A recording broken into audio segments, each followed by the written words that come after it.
What's the good word, y'all? DKB here. By now, you've heard the news. The New York Jets have brought in Dr. Laurent Duvernay-Tardif for a tryout. Anyways, we want to see if he still feels like he's a good fit, if he wants to be a piece of what the New York Jets are building on this offensive line. And it is a very different situation that he's walking in compared to when he tried to help save our season last year. And I say save our season loosely, you know what the finishing record was.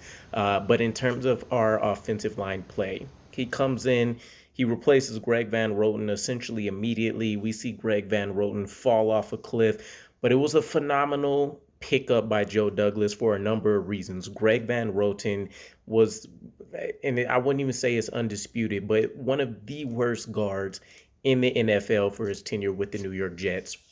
We needed to do something about him. There was no viable option, and just like a few other examples of Joe Douglas doing this, he seemed to have found starting caliber talent in some of the most historically inefficient ways, waiver wire pickups, midseason trades, etc. He pulled off an absolute diamond of a move. This is when we moved tight end Daniel Brown, I want to say, and we picked up LDT here. Beautiful. And then the kicker was the Chiefs ended up cutting him anyways, and I think we signed him back to the practice squad, at least for that portion in time. So it was an absolute coup in every sense of the phrasing. But you know, he came in and he did a more than serviceable job trying to learn a new offensive line scheme, with what we're asking him to do versus what the Chiefs were asking him to do, the situation of coming in. But heading into 2022, we're already beating the record that we had when he joined us midseason last year.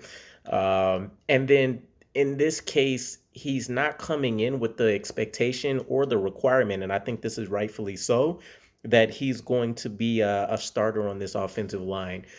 If it wasn't for the fact that LDT has only played right guard in his career, I would say that Laken Tomlinson should be more worried than anybody else with the way he's been performing.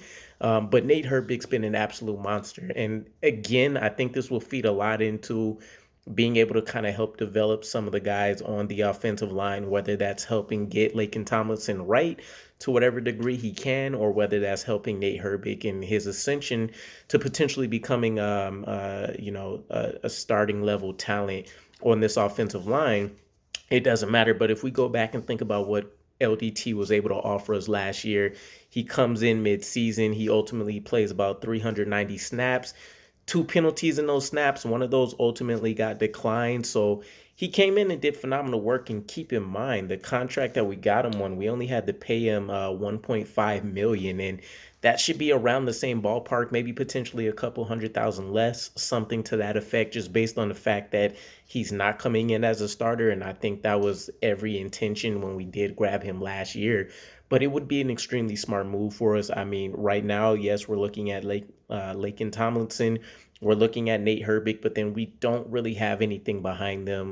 Dan Feeney, of course, but we're one injury away from still being in a very scary situation. And the only alternative will be is to try to pull off a move like Cedric's been familiar with, go ahead and convert him back into a guard, maybe move Mike Rimmers into a guard, something like that, which wouldn't be ideal. We already have a potential another shakeup coming, with Max Mitchell returning healthily, hopefully here in the next week or two.